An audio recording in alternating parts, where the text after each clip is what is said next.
I need to know everything, who and the what and the where, I need everything. Trust me, I hear what you're saying, but act like it's new what you're telling me. I'm curious, George, I hop in the Porsche, 5 on a horse, I'm ready for war, I'm coming with the gross, and turn to a ghost, I need to know everything. Hello, everyone. Welcome to Startup on the Blocks. It's Thursday, and we're ready to get rolling. So, Brian, if you're back there, you can come turn your mic and camera on, come on stage. So tonight we have Brian Wyatt. He's going to do a kind of a startup branding type presentation, but we're going to chat a few minutes first. And welcome to the folks out on Facebook. So Startup on the Blocks, we are here every Thursday night, and we just got to finish up from in the first hour doing some networking, one-on-one networking, so we got a chance to meet some new folks tonight. So join us for our event next week and Thursday, and come on and network and meet some people. And so we want you to kind of, if you're out there trying to build a startup or thinking about building a startup, that's what we're here for, to kind of help you get connected to the resources you need to actually move forward. So we're excited to do that, and there are a lot of great opportunities out there for you, and our job is to help you with those, get connected to those opportunities. While we're waiting on, I know Brian is here, so if when he comes back on stage here, we'll get his presentation started. So let me share my screen here and kind of give a little update here.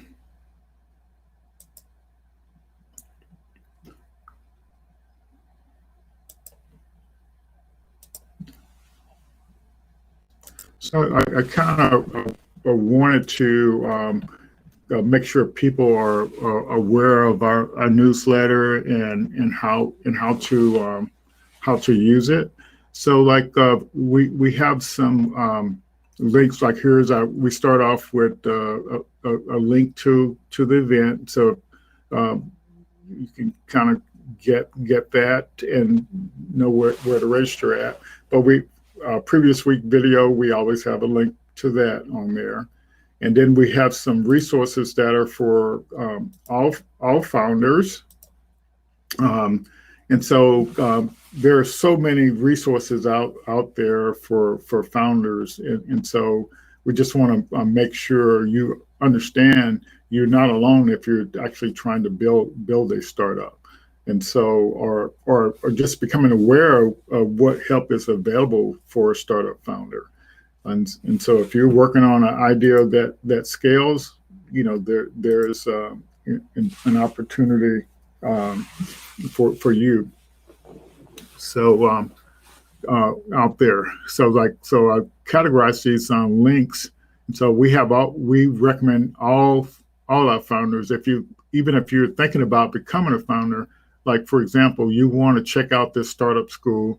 They have a aspiring founders link there, so you can actually learn about being a founder. And let's see what else we got here. So F Success and Spark XYZ, those are two sites that you can register on your startup on and build a personal profile and a business profile. And so lately, F Success, this one right here, has been giving sending out some freebies for the participants, but you have to build up your profile on there. And like if you got some social media out there, you can put those links out there. If you got some graphics and stuff, videos, you can actually put that on your profile. But they actually, once you build your profile up, you get a lot of freebies. You get a discount to a lot of products and services. And so I think one of the most popular things on there is like a $25,000 credits for AWS, Amazon Web Service. So you can do all your web hosting for a couple of years, build your application or your MVP out there. And they even they even will help you build it, because that $25,000 comes with additional $5,000 of support. Here's Brian.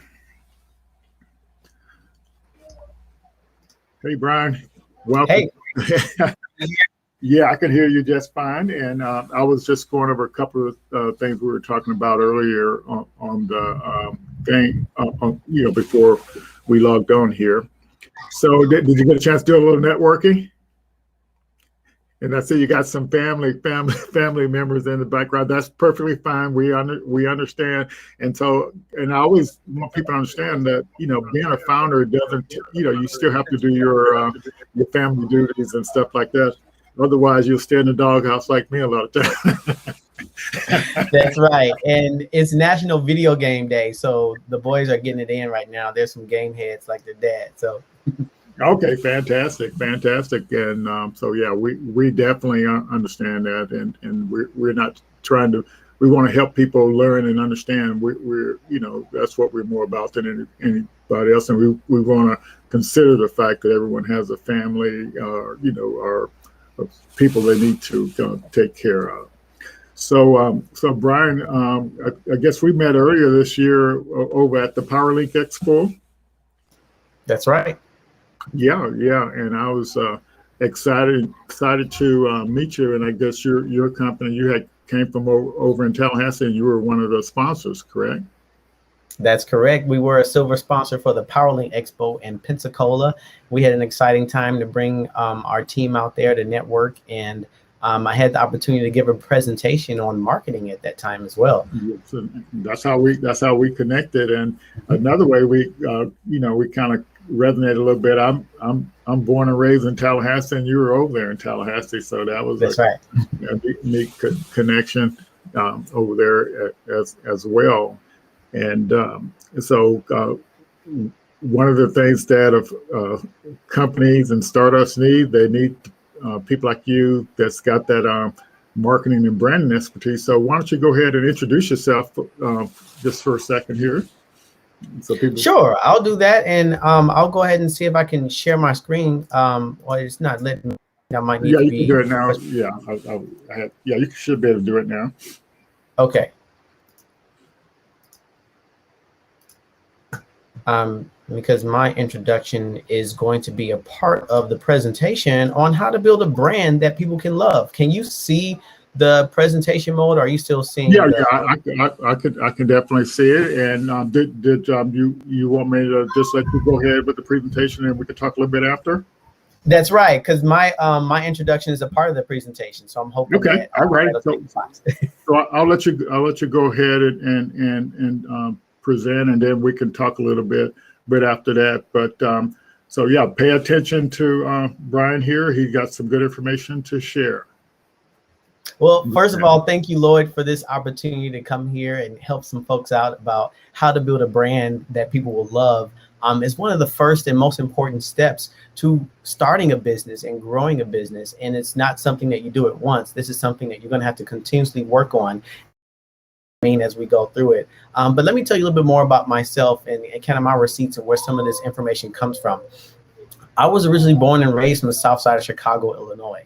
And it was there that I learned how to use entrepreneurship to overcome adversity. I was the kid that was selling chips and candy in the classroom. Raise your hand if you knew somebody like that. Just drop something in the chat so I know that I wasn't the only guy in the whole nation that was doing that. But a lot of people thought that it was because I had dreams to get rich and wear gold chains and buy expensive things. But it was really because some of the challenges that I faced was to navigate around warring gang territories in Chicago by taking an extended bus and train route, which cost extra money that my parents didn't have at the time. So I had to raise it myself. So every time we would go to Sam's Club to things that I could sell in the classroom so I don't get on the way home. It didn't always work out. I did lose my shoes. I did get jumped a few times. But for the most part, I am here. But you'll find that I'm extremely motivated and energetic about succeeding because I don't want to have to deal with challenges like that again. I don't want anyone else to experience those. People to have the freedom to make buying decisions because they have such growth in their business. And so that's my way of creating opportunities for the world. And I've been doing this for over 16 years. My wife is my partner. You'll see this, the other person to my left here who looks 10 times better than I do.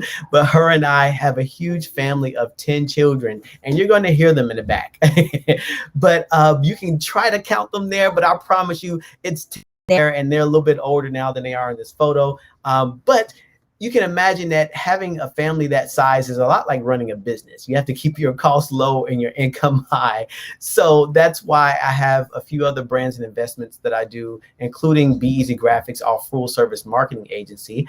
And then I also do some training as a consultant under Wire Consulting, and I'm a partner with Home Care, and I help train and build home care brands.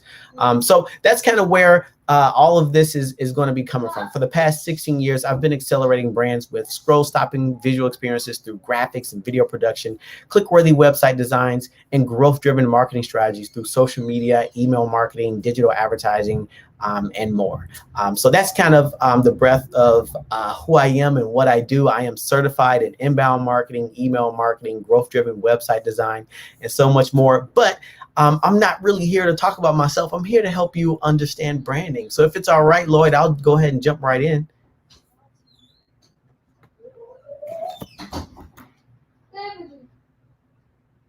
All right, I can't see you, so I'm gonna give a Go right ahead. Go right ahead. Okay.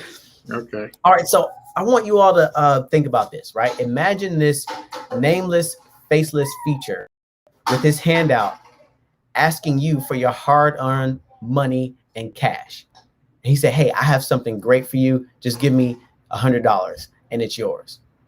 Just think of some questions that you might have for this person. You're like, wait, who are you? And what are you trying to give me? And how do I know that it's worth the money that I'm going to be giving to you? How do I know that you're not going to screw me over, take my money and run somewhere? I worked hard for this. You're going to have a ton of questions for this person. Well, this is what branding is like, right? When you're promoting your products or services to customers that they've never seen you before, they've never seen your logo, they've never seen the person behind it, they don't know who the CEO is, they don't know the story of why you're offering this or why you're pricing it the way it is, you look like this. And that's very uncomfortable for a lot of consumers, and you don't want to be perceived this way. And so that's what branding is about. And I'm going to show you how to put a face to this name and create connections with people that is going to be meaningful and valuable to help you with growing your business. All right. So first things, let's cover some basics and fundamentals. What is a brand? And y'all can type some things in the chat. Feel free to take some guesses. There are not really any wrong answers. I'm going to give you a definition, but you're going to find that there are probably dozens of different definitions all over the web in articles and things. But I'm going to give you something that worked for us over the past 16 years for the brands that had zero budget to multi-million-dollar brands and celebrity brands. Okay, this is the definition that works. By definition, a brand is a person's perception, understanding, and just overall impression and gut feeling about a product, service, person, idea, just that emotion, right? It has nothing to do with your logo, right? Your logo is not your brand. Your brand is not your business card. Your brand is not your website. Your brand is not what goes on social media. No, your brand is what people feel about those things. There's a huge difference between the two. It's how people feel about it. And if no one on this meeting who's watching this live or who's here in the actual webinar has ever asked a customer, friend, or family, how did you feel when you got this? Then that's something that you really need to investigate and figure out immediately. That's going to be a huge gap for you, because the moment you ask them for their value feedback is when you're going to start to get more insights on how you can grow as a business and as a brand. Overall, bottom line is your brand is not what you think it is. It's what your customers say it is. What are they saying behind your back? What are they saying when you send them a survey? What are they saying on Facebook when they're recommending you or not recommending you to their friends? That's where branding comes in and how it makes a difference. Now, let me explain to you why branding is very specific to the person and their feeling, right? In order to do that, you have to understand and define your target audience by empathizing with them. And a lot of people get really nervous when I say define your target audience, because they're thinking that I'm saying, hey, only target one customer. That's not at all what I'm saying. Not at all. All I'm saying is understand them good enough so that you can, one, get a better understanding of their needs and not waste your time and money. When you don't know who your target audience is, it's a lot like what we call the shotgun method. Just imagine this bullseye here. And if you know how a shotgun works, you have a shotgun shell, and inside that shell, there's 12 BBs, right? There's 12 BBs inside this shell. Now, when you fire that shotgun, the hammer hits the shell and all those BBs just fly out the barrel in random directions in one shot and spread. It's very hard to be accurate on point with shotguns. So those BBs are going to spread in a lot of random directions based on all types of random physics that I cannot explain. And I'm not going to attempt to. I'm just going to tell you that it doesn't work, because if you use this shotgun method, not knowing who your target customers are, you're going to be wasting a lot of money. As you can see in this example, this shot missed 10 times, but hit twice. So imagine this was money and you're spending $100. That's 10 shots you missed, $1,000 you missed, and you only made $200. That's not a good return on investment, but that's what a lot of brands are doing by not understanding who their target audiences are. I want to help you become sharpshooters. As a sharpshooter, you'll have laser focus on who wants and needs your product so badly that they'll pay any price for it. All right, that's what I want to teach you today. Okay. As a sharpshooter, you can zero in on who that target audience is and take shot after shot after shot and stay on point, on target. Even if you miss, you're still close to the target, and you'll get a better return on investment for the money that you spend in targeting your audiences and not just putting it out there for anyone who, you know, might want it, right? We're going to use a more accurate and effective approach. And it starts by leading with empathy. When you lead with empathy by putting yourself in the shoes of your target customers, you'll be able to accurately assess their needs and understand exactly what they're looking for, and even find out what words they're using to look for it, and use those words in your content on your website and your social media. And because it has those key words, they'll be more likely to feel like you personalize the solution for them than anyone else who's just throwing and pushing content out there, not knowing and understanding what people really want. Secondly, you'll be able to build deeper connections because it increases the lifetime value of the customer when you know exactly what they want, when they need it, and you understand their journey.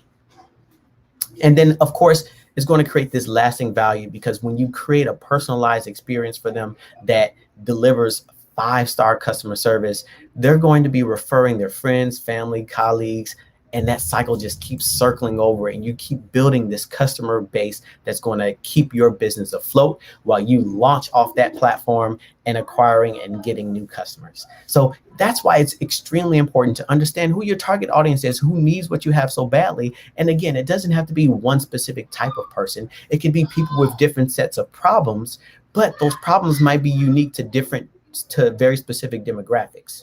So for example, there are things that a single mother goes through that men can just not understand. But there are things that men go through dealing with work and stress that some women can't understand. So that's why it's important to make sure you tap into those feelings, those experiences, and empathize with your target audiences so that you can build a brand that people will love because they feel more connected to you. Now, why is it important to really think about and intentionally be working on branding your business? Well, one, a brand is a very vital asset to your business, to your company. It's actually worth money. This is the reason why Samsung can sue Apple for millions of dollars and win cases, just because one piece of device is too similar to what's in their devices, and they'll win millions over. It's because there's an actual commercial value in your brand, and it's called brand equity. And I'll tell you about that shortly. But let me go through the second point.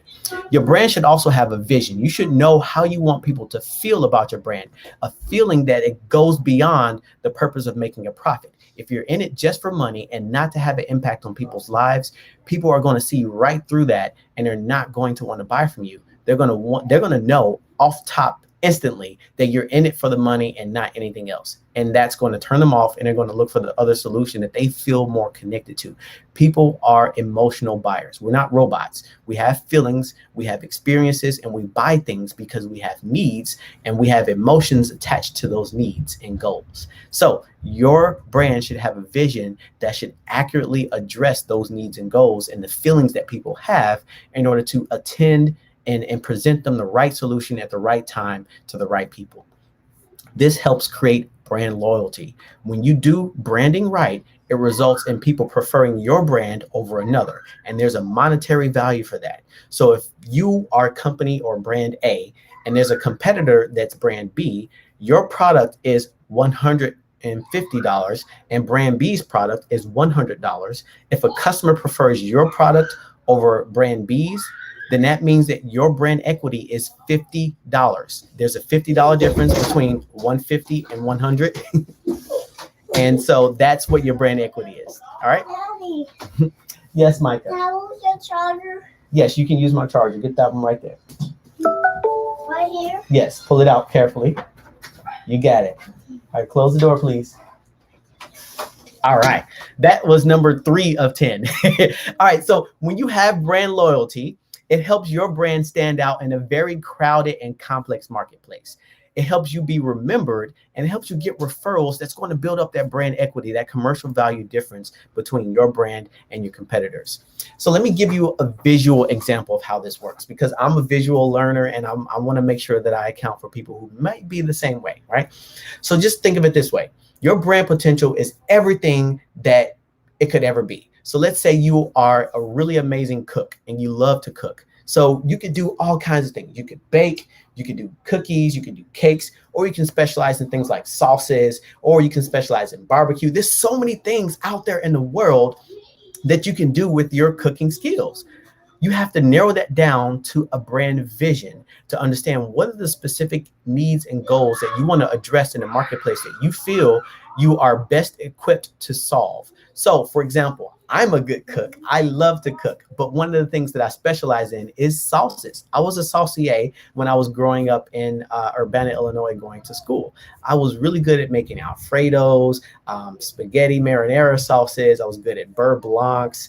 I was good at all types of these amazing sauces that just complemented this. Now, when you think about it, right, every piece of food that you eat, people always have a desired or go-to sauce that just makes the dish perfect. If it's French fries, it's ketchup. If it's a hot dog, it's mustard and ketchup. If it's a hamburger, there's probably mayonnaise, ketchup, barbecue sauce. There's so many things that you put on there. That's why there's so many different sauces for all the chicken nuggets that McDonald's, Chick-fil-A, and Wendy's has. And people have their go-to sauce. I was that guy. I used to create that complimentary experience for people.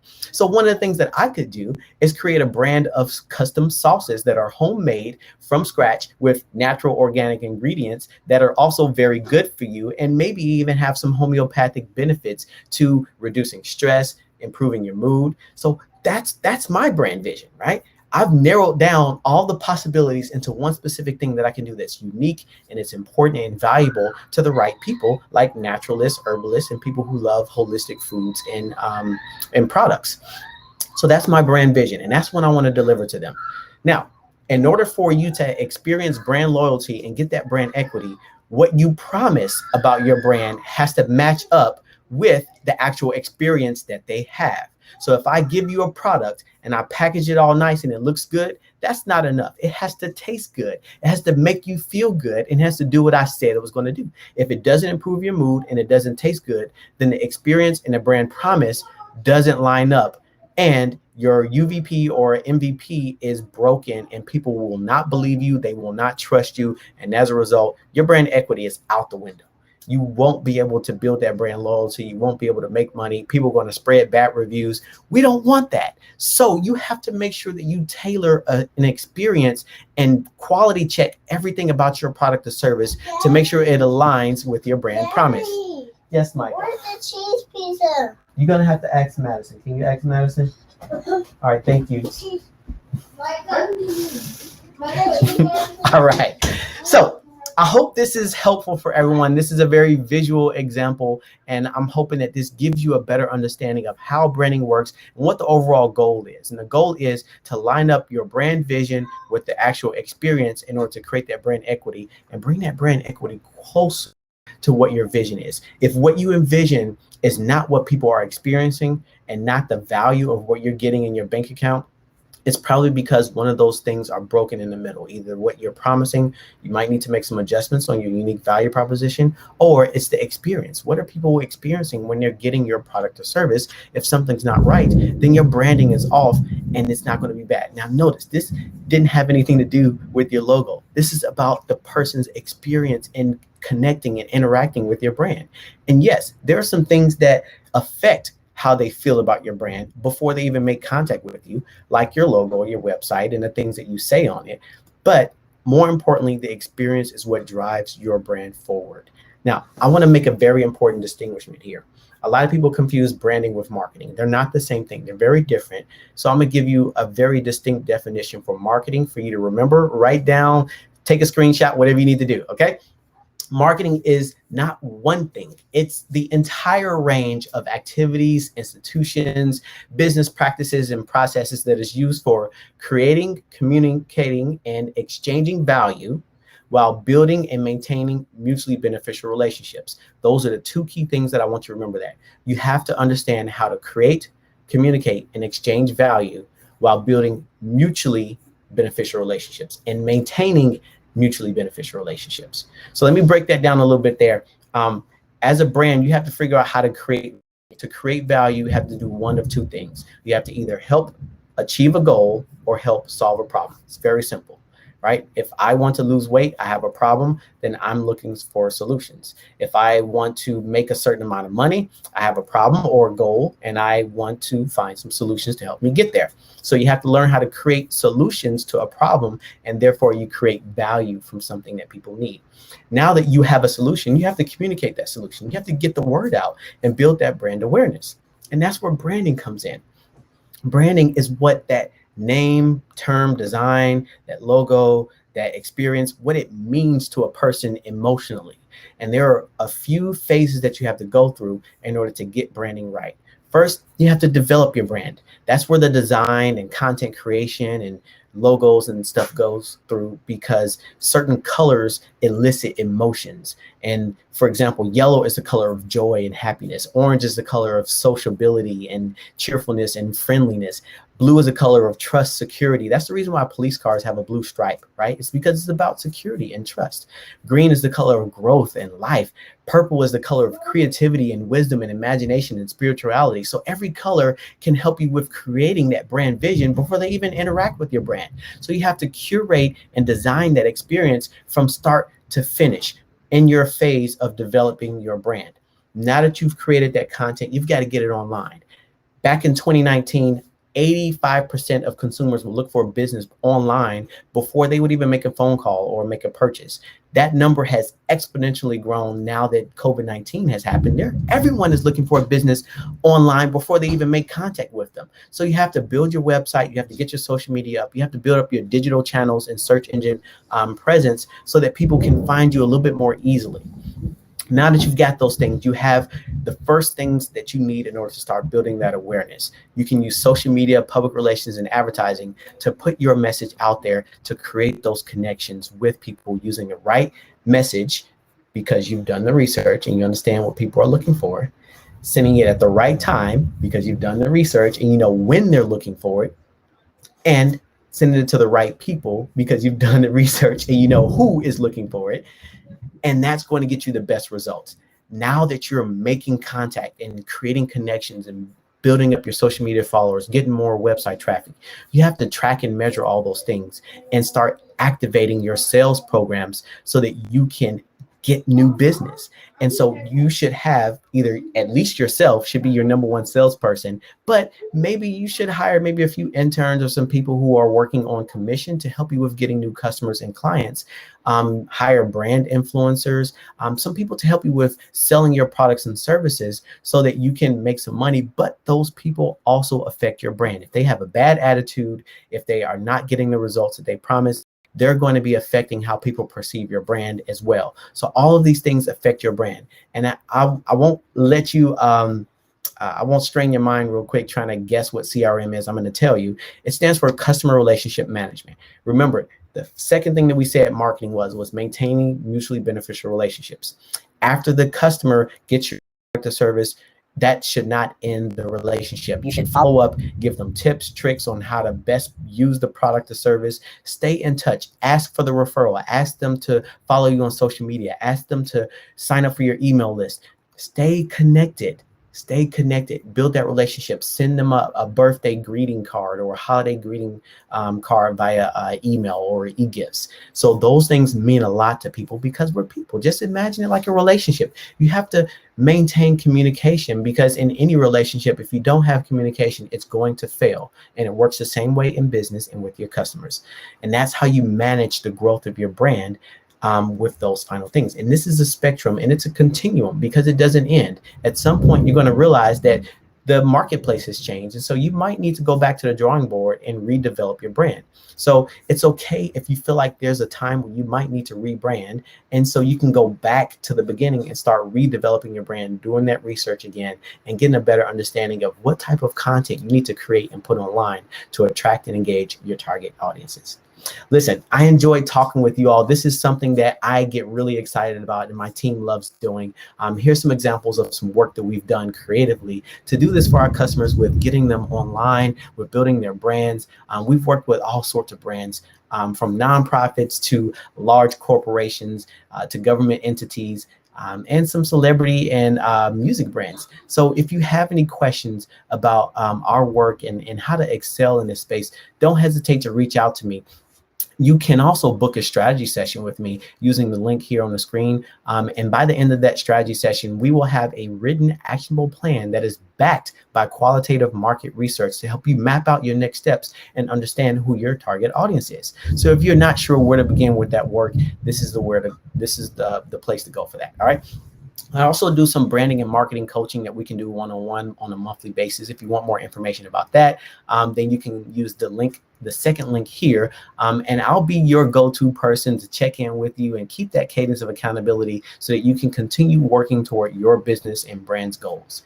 And then my company, Be Easy Graphics, we believe in helping to make marketing easy and affordable. So that's why we give people the opportunity to build their brand their way. And so we have these things called brand kits, where you can choose how you want to build your brand. You can do it all by yourself by just getting access to the tools and resources that we use. That third link to get that. Or if you want to request a quote for some custom services and personalized solutions, you can use that last link. So I think I'm going to end it there and just open it up for any questions. Do you all have any questions for me?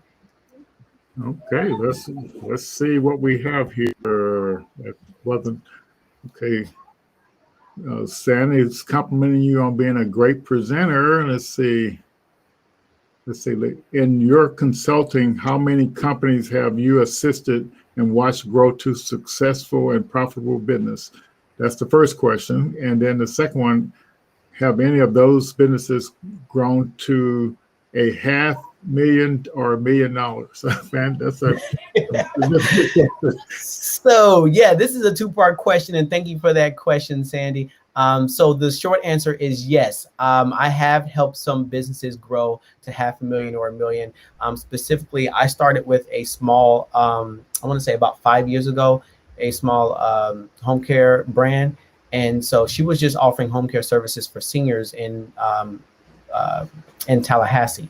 And she started just by doing trade shows. Like, she would go to local events and set up a table and people would find out about her. But other than that, she wasn't doing much. So my company helped her with rebranding. So we redesigned her brand. We helped her come up with a consistent message and a strategy to attract and engage her target audiences on web and in person. And she grew to make her first 6 figures. And then after that, she gained a great amount of knowledge about how to navigate the industry. And so she started teaching people how to start their own home care agency. And she started Home Care Startups Consulting Agency. And that Home Care Startups Consulting Group, I helped her with recruiting and hiring sales reps and partners that are going to bring in more clients that she can coach to start their home care business. And she grew to $650,000 over 12 months, in the past 12 months. So yes, I have done that. And honestly, I've lost count of how many brands that I've helped grow over the years. I know that it's probably in the 4 figures, but I can't put my finger on an exact number right now. I know that I do have a huge database of files that I can go through and try to count it up.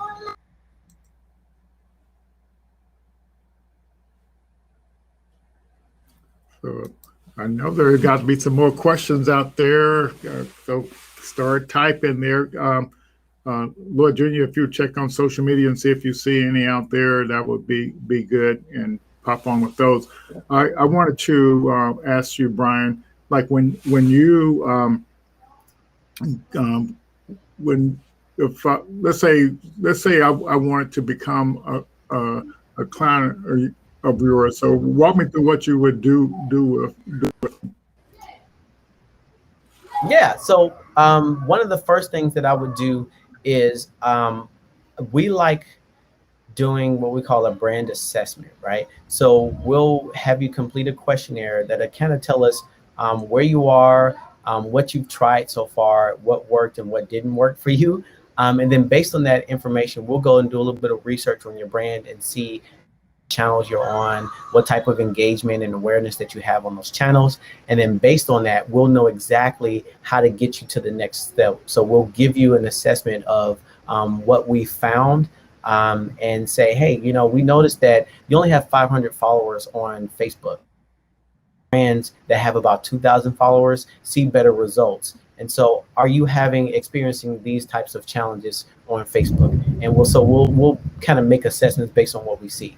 And if those are on point, right, and in line, then we'll give you a set of recommendations of some services that we can offer.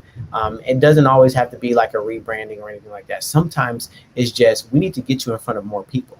And the most common problem is a lot of people are just not reaching enough audiences. Right. A lot of people reach 500 people and they say, well, I only got one sale. I'm like, well, when you think about it, out of all the people in the nation who need what you offer, 500 people who saw your logo and your brand and what you're offering is the amount of money that you make is directly correlated with the number of offers that you make. So if only 500 people saw it, then the most that could ever buy in the entire existence of your business is 500. And that's probably not good enough. You need thousands and millions of people to see your product or service before you start to get the results that you want. And so that's one of the things that we often find as a challenge. And so we start there. We start there with building that awareness and that engagement and helping with generating leads to help you get that business. Okay. Yeah, that sounds good. So when we were talking earlier, you were saying that you also kind of like do content generation. So what's that all about? Yeah. So once you hire us, one of the first things that we do is some qualitative market research. First of that involves one, we understand who your target audience is. So we'll say, hey, out of all these people, the product that you're offering, these people need it the most. And so we'll go and do some census data research on who those people are, find out what age groups they are. Based on those age groups, we make some educated guesses on what types of channels they might be on. So if it's 45 plus, then they're most likely going to be on Facebook. If it's 25 to or 18 to 34, they're most likely going to be on Instagram. So we make those types of guesses. And then based on that, we help you with creating content that's going to those audiences. So if you want to attract a young female audience between the ages of 18 and 34, we're going to use young female images and videos of young females within that age range. And the same thing for older audiences. So we help with creating content that is directly tailored for that specific audience on that specific channel. And brands get amazing results from that. Tons of engagement, tons of awareness, and tons of leads. I had a client just send me a random email yesterday, say, hey, you know what, you all are doing a great job. I got 20 new inquiries. Like, it just made my day. So that's some of the things that, we kind of start with. And then from there, we do photo, video shoots, we do graphic design. If you need landing pages, we'll design a landing page or a one-page website if necessary for a specific campaign. We also do social media marketing. So we'll craft a whole month of social media content. We'll do a video production and even launch an ad campaign to help you reach more audiences than what you might reach organically on your timeline. So, yeah, that sounds very, very comprehensive. So in listening to your presentation, you've talked about the target market there, and you explained the importance of that. And so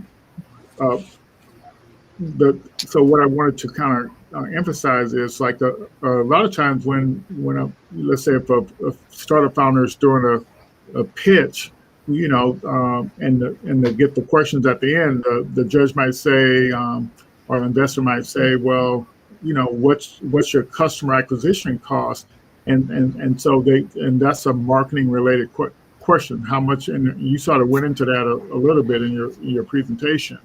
And the other thing you mentioned in there is the about the lifetime value of the customer. And so the deal is that those are two important numbers, because if you got your marketing down right, then and that cost associated with that, and then if that number is let's say $10 to acquire a customer and your lifetime value is $100, and so the more $10 you spend, the more customer you get. So the investor will say, well, I can invest $100,000, $1 million, and through his, since that founder knows what it costs to acquire a customer, then they're good to go. Yeah, so absolutely. And it's extremely important to know that. Yeah, and so that's a key role. Sounds like you can help a founder with that kind of stuff as well. Absolutely. And go ahead. we have some very cost-effective ways to do that. So, I mean, as an example, we took $25, and I just had the conversation maybe a few hours ago. We did a campaign, just $25, just to test if what his customer acquisition cost will be. We're working with a Black pharmacist who in North Carolina, and he works as a personal pharmacist. So you can retain a personal pharmacist that you can consult with anytime about the medication that you're taking, because you can be taking about $6,000 a year on medication that don't work. So his minimum engagement is $2,500, right? So if he gets one customer, that's $2,500 in the bank. We did a $25 ad campaign just to test it out with some content that somebody else create, and that ad campaign got 2 messaging conversations started with him. They did not result in a sale, but when you break it down, that's about $12.50 for each lead that he got. So to get that customer, it cost him $12.50. If that customer hired him, he would have made $25,000. I can't even measure what that ROI is. $12.50 versus $2,500. That's a huge markup. But they didn't hire him. That cost, that $25 gets rolled into his total customer acquisition cost until it outweighs that $2,500, and we have to go back to the drawing board. Conversely, I helped another client do a campaign. Well, actually, he did that ad campaign on his own, and I wanted to let him see. But I helped personally a client do a Google ad campaign, and they spent $858, which for some people are like, oh my gosh, this is a lot of money. But they got over 6,000 impressions, over 700 clicks, and 2,500 website visits from that ad, which resulted in over $7,120 in sales. So you spend $858, you get $7,000 in sales. They'll do that any day, all the time. That's a 12 times return on investment, 1,200% growth return on their ad spend. So we use metrics like that to understand what the cost of that customer is, and then we scale it because the more money you make, the more you can invest in that growth. And that's the type of thing. If you can figure out what that ratio is, what that ROI or ROAS is, then you'll be able to grow exponentially. Yeah, and so I think you just, like in that little conversation there, you explained what is one of the most important things for a founder to understand, as far as, because once you get that formula down right, and you don't, let's say you don't have that $800 and some dollars to spend, but you can take those kind of results to an investor, and you will get the money to scale your business out. And exactly. That's what the idea is.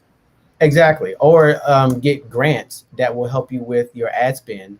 And, you could spend $150, right? It can be that low, but you can reach at least 10,000 people with $150. Yeah. 10,000 people have heard of you Yeah. before. And so like when you get into these different programs, and some of these like websites, they actually like F6S, they actually give you credits for different things. And so like this Google program that's out now for Black founders, I would imagine you get some Google ad credits with that. And so those are some key resources, once you get your MVP out there and moving. So there's Quinn has a question. He says, what strategies do you use to help grow on social platforms? So that's a good question, Quinn. Thank you for asking about how to grow your business on social media. And I've done a whole webinar on this, but I'm gonna give you like 3 quick things and to kind of write down and take note of. The first thing is, it's the same thing I've said before. You have to know your target audience. And a lot of people are on social media being extremely fake, right? Like they'll sound like robots, all professional, and have no personality or brand voice. So you have to know your target audience so you can speak their language and put out the content and information that they're looking for. So 1 is know your target audience. 2 is content. Content is key. And right now, the trend in content is leaning toward video. Instagram, for example, is a huge media sharing platform, but they've actively announced recently that they're thinking and considering a shift away from photo sharing because video is outperforming all other types of content by gross margins. I'm talking 4-digit percentages. So it's going to be a lot of video. So video is going to get you the best results on social media. Thirdly, hashtags. This is a show me economy. People need to see what you're offering, and sometimes they can't see it unless they find what they're searching for. And hashtags are used as a search query on social media, the same way that you would search terms and phrases on Google. So make sure that you're using those hashtags. On Instagram, you're allowed up to about 25, 30 hashtags. Don't be skimpy on them. Put a few in the caption, maybe 3 to 5, and then load up the remaining 25 comments, 25 hashtags in the comment section. Create a library of hashtags and download, apps that can help you with this. Like there's an app called Hashtag Expert. Hashtag Expert. And if you have an Instagram business account, you'll be able to see the insights of how many people found you from hashtags. And you'll find that more people will find you from hashtags than just from organic reach on a timeline. So use those hashtags. And then, you got to measure your success. You have to check those insights and see what's working, what's not working, and then just kind of lean into the things that's getting the best results when it comes to reach and engagement and clicks. So that's a good place to start for now. I don't want to give away all the secrets tonight, but if you have more questions, feel free to connect with me. I'll drop my link in here. Go right ahead. And I put that hashtag expert thing in there. So so it sounds like, so I guess I do have another question. So a person, a founder that is in the process of building their minimal viable product, and so they haven't, haven't started trying to sell, but do you have any advice from a marketing standpoint? Or should, let's say maybe they're trying to, maybe they want to get people to sign up, to be on a waiting list for when the product does become available. You got any advice for what approach would you use with them? Yeah, absolutely. So again, you're going to hear me echo some things that I've said before a few times. But most of all, you can never be too careful, right? You want to be very intentional about what you're putting out there, especially for that MVP, because if you go hard with it and put a lot of money, it could be your one shot, right? And that one shot could be all the money that you've saved up or everything that you've acquired. That one shot could be your reputation as well if you mess it up this one time. So you have to be very intentional about what you put out there. And the best way to understand that you're putting your best foot forward is to get feedback. I don't care what it is that you're offering. You should beta test it. Beta test it. If it's an app, if it's a product like food, right? Give some free samples to friends and family members and get their honest feedback on how you can improve it and make it better. It could be in the packaging, it could be in the flavor, it could be in the presentation, it could be in the colors. Be very intentional with that. And make sure that you're very intentional about curating what that experience is going to be like from start to finish, because people are not going to talk about the results of the product as much as they're going to talk about the experience and getting the product from you. Yeah. Think about that. Yeah. That's really good advice there.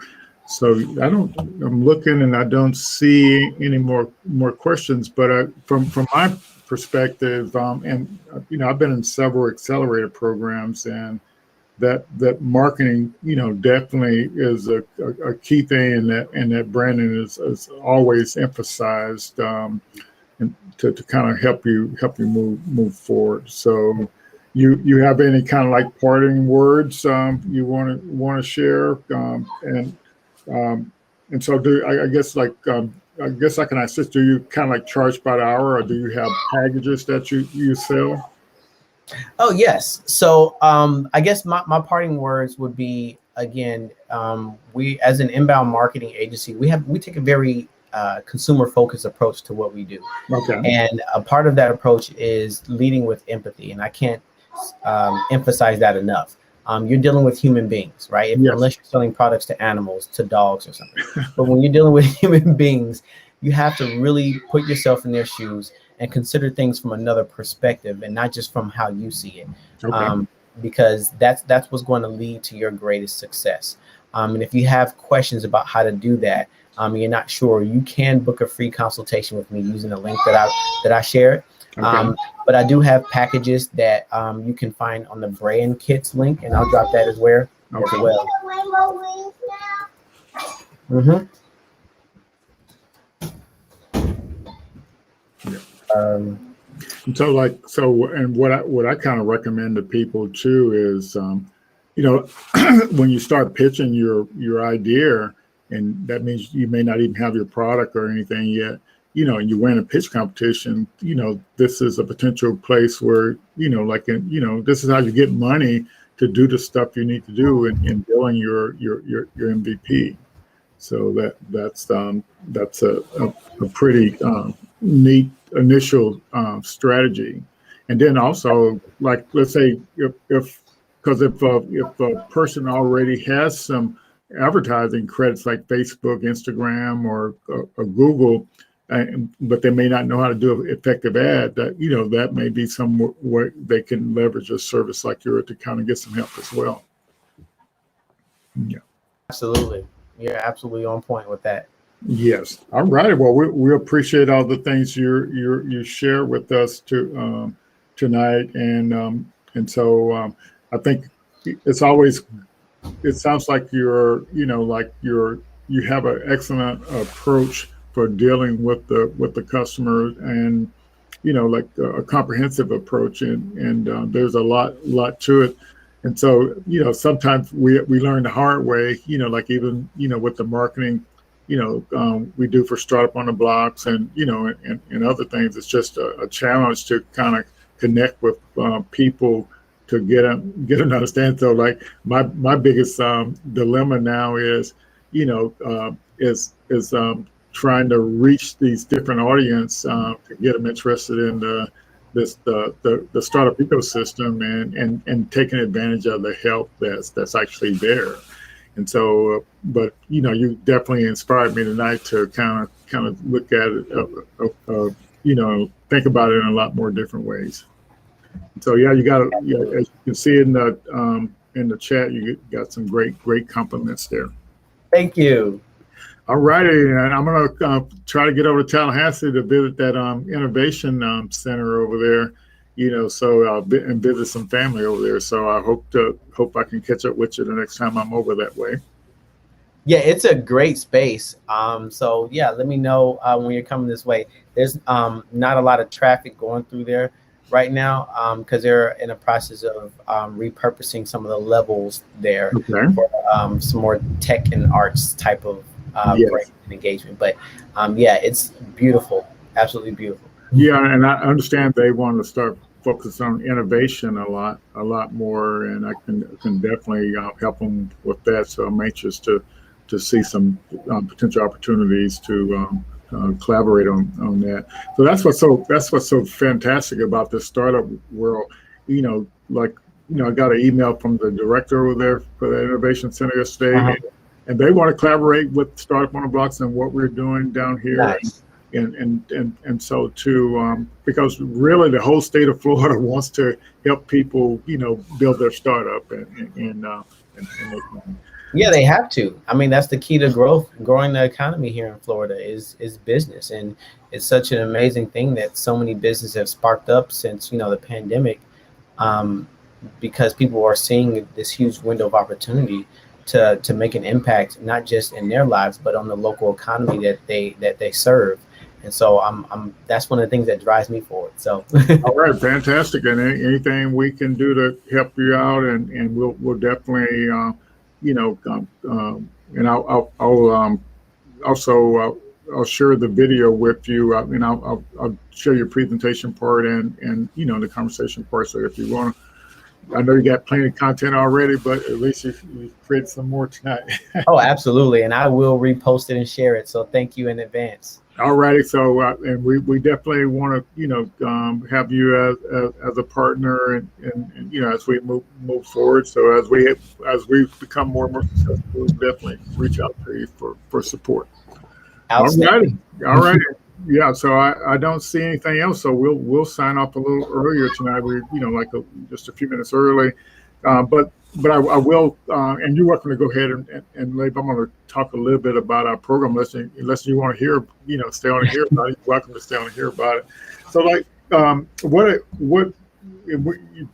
you and I were talking about this a little earlier today, and I'm going to go ahead and share my screen because I don't necessarily totally know if people really get the significance of the startup ecosystem.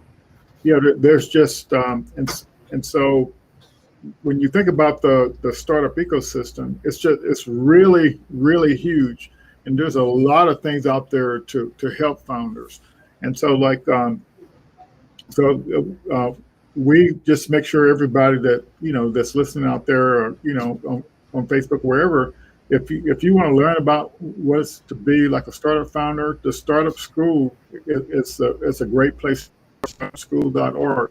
It's a free curriculum. Even if you're thinking about being a founder, they have a curriculum for that, and so then it's just a huge resource out there to all the help you need to get going there.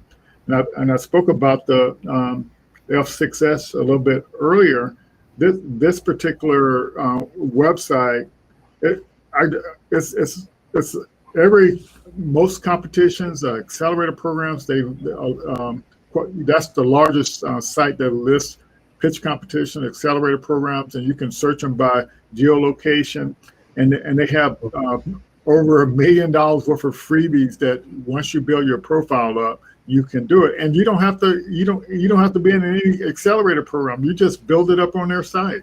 Nice. And so that's just, to me, that's just unbelievable that just for being a founder and working on your thing, working on your startup, that's a really huge resource that's out there just for creating a profile. that's just pretty neat. And for all the founders of color, there are a lot of sites out there for founders of color. This Valence site, that's one of the largest networking sites for Black professionals. They have so much content, to support, Black founders. And so that's another example of a really neat thing. And so the earlier, one of the links on there too is this thing to this. This thing is so huge, I'm way down to the bottom.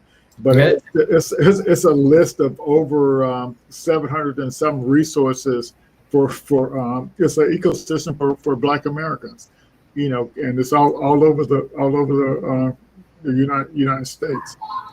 And this is, once you click on that, you can actually click on any one of those things, and you can actually it's a Google Drive thing, so you can actually download it to your computer if you want to. So that's pretty neat. And so Amazon, this is that new accelerator program. This is the link that's in that. Yeah, I saw that. Yeah, in the email over here. And so this is an example of getting, their Black Business Accelerator. And I'm not on this one. And it looks like here they're accepting the application to 29. But I don't think you actually have to be a startup on this one. I think you just have to be a Black business. But they had already announced another program just for Black businesses where to help you with their stuff. So it's just so many resources out there, and this is the Google for Startups. So like we got, like, I'm trying to think who might should apply for this. So we got Greg. He has a internet company, and he has some revenue. So if he can get in this 10-week digital accelerator, he can get $100,000 for his company, non-equity. And we had Takesha, and she'll hopefully we'll get on within the next week or two. She went through this program last year, and I think I'm not sure what she got, either $50,000 or $100,000, and it's a virtual program, and no equity out of your company. Who wouldn't apply for this? And so and we have some people that participate in our pitch competition, but they haven't kind of connected with what we're doing with the pre-accelerator. So we got Cynthia. She does hair care. She's got revenue. If she applies for this program, she gets another $100,000 to help her grow her business. If she gets selected, if she's got revenue, she's making money, and so but the people have to listen that these programs are out there to help them grow, because they don't want you to just be making a few $100,000 a year. They want you to grow your company to be making hundreds of millions a year. But it's hard for people to understand that. Yeah, and these CSR programs are not there just to make them look good. They actually one, they bring on resource groups that actually believe in this, and two, they understand that by building up these communities for founders and startups, that obviously we're going to want to promote and advertise our business when we get large enough. So we're going to probably be using Google Ads, and so it's just going to create this circular economy. That's how money works. So that's you hit it exactly right. That's exactly right. But so these links are these funding things out there, and these are just some general ones. My email box for my company gets flooded with wanting me to participate in these accelerator programs, and especially the corporate accelerator programs, and they don't take any equity. so it's pretty neat. So there's so many opportunities out there, but we just need to get people's attention to try to take advantage of this stuff. So, and we have I'll go back here, and so this what we do with the folks that we work with, this Startup Rocket thing here. It has this all the phases that you go through from idea to growth, and so so it's a platform that allows you to document all these steps in there, all your idea stuff, you validate stuff, you're creating stuff, all this stuff, and so we offer this service to help founders, and we offer it for free. Whereas you go to this site and sign in, they're going to want $40 a month. Wow.